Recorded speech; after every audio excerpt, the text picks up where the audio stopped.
Um, how'd you sleep? I slept fine. Took a little nap. I got up. Well, I got up at about 4:30. Walked the dog. Took a nap. Now I'm here. So let me just get right to it here. This one's pretty straightforward. Um, 24. Crystal clear, sharp and bright, the sacred sword allows no opening for evil to roost.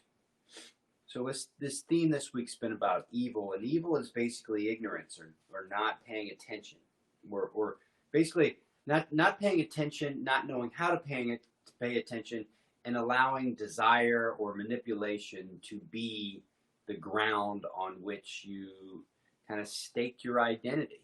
And the problem with that is that if you stake your identity off of ignorance and you're easily manipulated, anything can kind of pull you and influence you and kind of feed you with the right information to get you to do what someone else wants you to do, or what you don't want to do yourself, or you could get so far away from kind of awareness of what is that you could perceive other people as, less worthy. I mean, that's what evil does. That's how evil works. We have to contend with it. There's no getting rid of the dark parts of life. So what cuts through and kind of allows for no opening for evil to roost? It's mindfulness. I mean, that's really what that is. It's mindfulness. So let's just do it.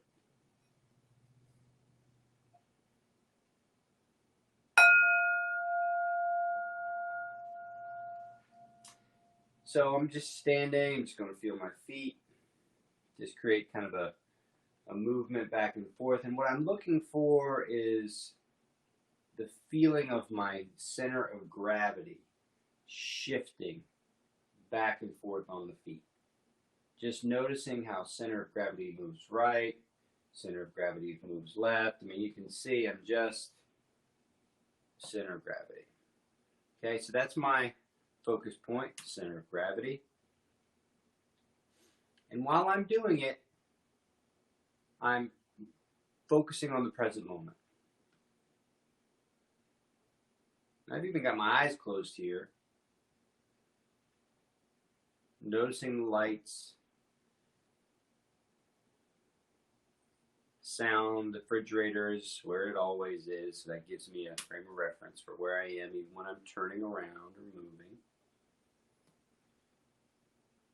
I'm just bringing my mind into the present moment with my sense of touch, feeling my center of gravity. Now let's build the spine.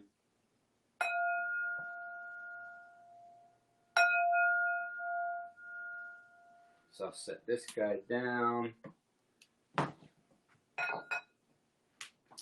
And while I'm still doing the same thing, I can go from left to right, but I can also start to pay attention to the key points of alignment.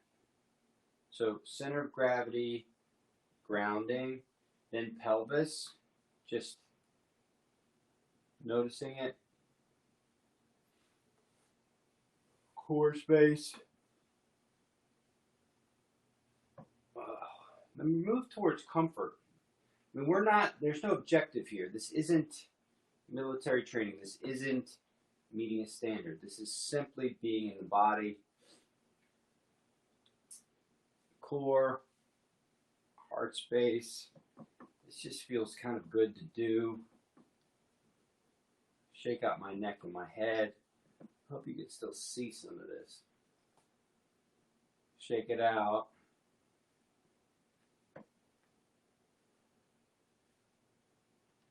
Now, what I'm going to do is I'm just going to move in a really slow way. It's called mindful walking.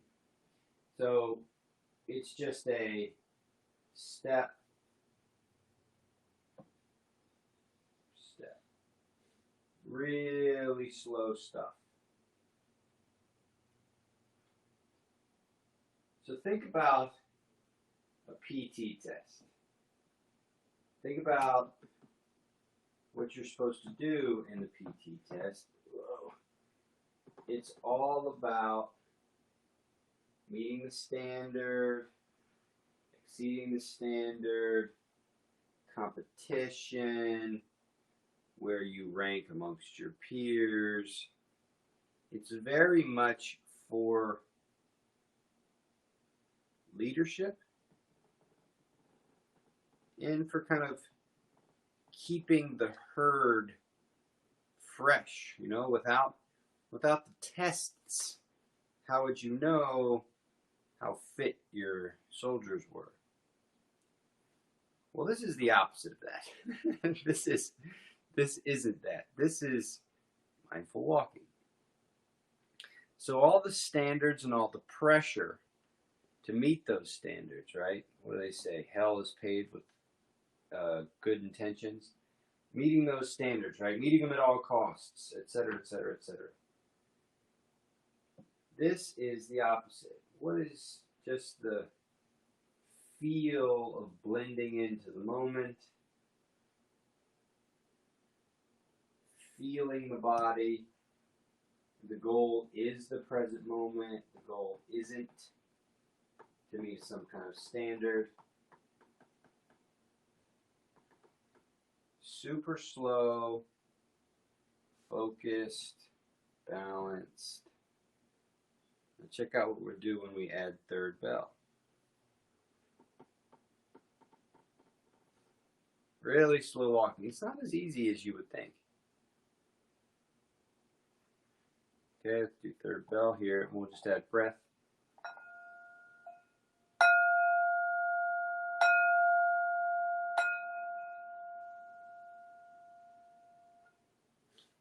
And so what I want to do here is I'm going to start at the back of my little area here, and I'm going to show you what it looks like to walk, 6 feet mindfully with breath involved. So it's inhale, lift, exhale, place.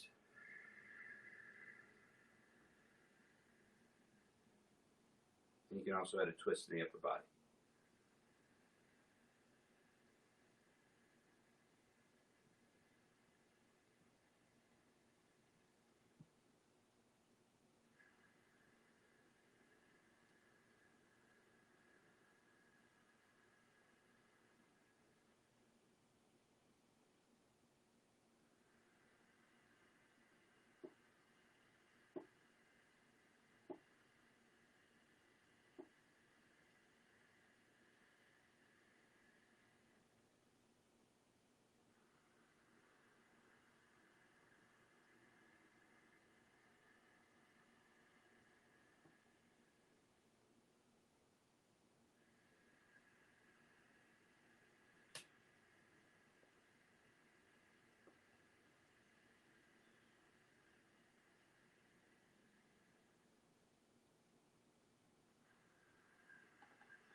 Ten steps can take, 5 minutes. Let's do fourth bell and then we'll finish up. So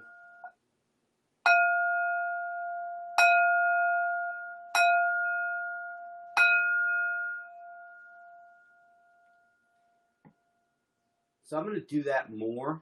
I'll introduce the mindful walking more because it's such an easy way to practice this whole thing.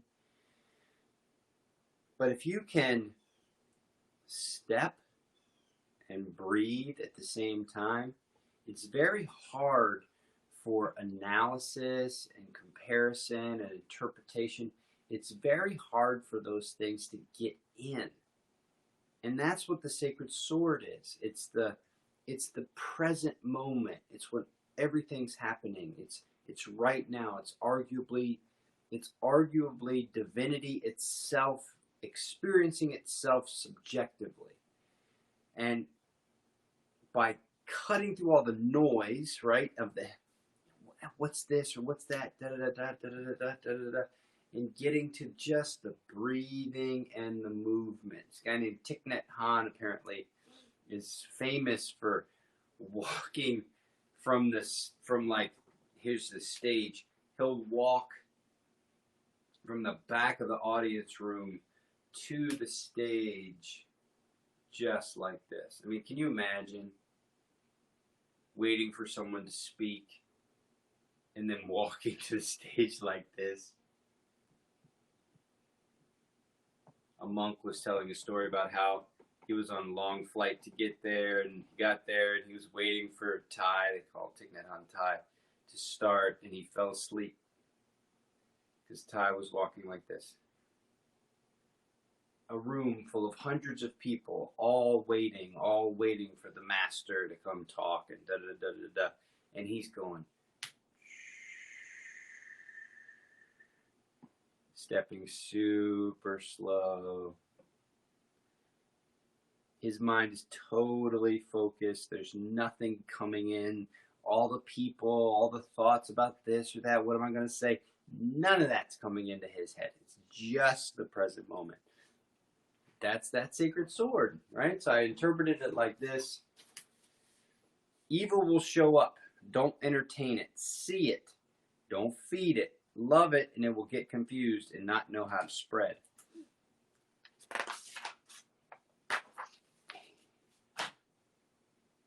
A priest asked me once about my relationship to God. And my answer was the present moment. It's like the present moment is my relationship to God, because inside that moment is everything. And what typically happens is that we're not aware of the present moment. We're aware of what we're thinking about. And so what's showing up in the present moment is kind of an amalgam of our imagination and expectation. And when it doesn't fit what we want, we often just rebel against one thing, grab onto something else, and it's just, propaganda. There's cultural stuff. There's all this stuff going on, and we're not really paying attention at all. So, what's it like to be completely consumed by something that you perceive as truth that you've never seen before, or that you don't actually interact with on a regular basis, but that you read about online, or that you've watched videos about, and it doesn't fit your family, it doesn't fit your life, but because you've read about it online or you imagine it, you believe in it, and it doesn't have any staying power. So the sacred sword is the present moment, and finding ways to practice in the present moment is what will protect you. What will protect you from things that can be presented in a shiny, powerful way, but on the inside, there's nothing real. It's all just fairy dust. So the sacred sword, mindfulness, cuts through the noise.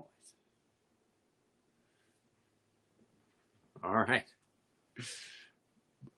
Mindful walking. I'll be so interested if anybody gets down with some mindful walking. I remember the first time I did mindful walking, I was like, what is this? But it's not the walking, it's not the body, it's the mindfulness. All right, I'm down. I'll see you tomorrow.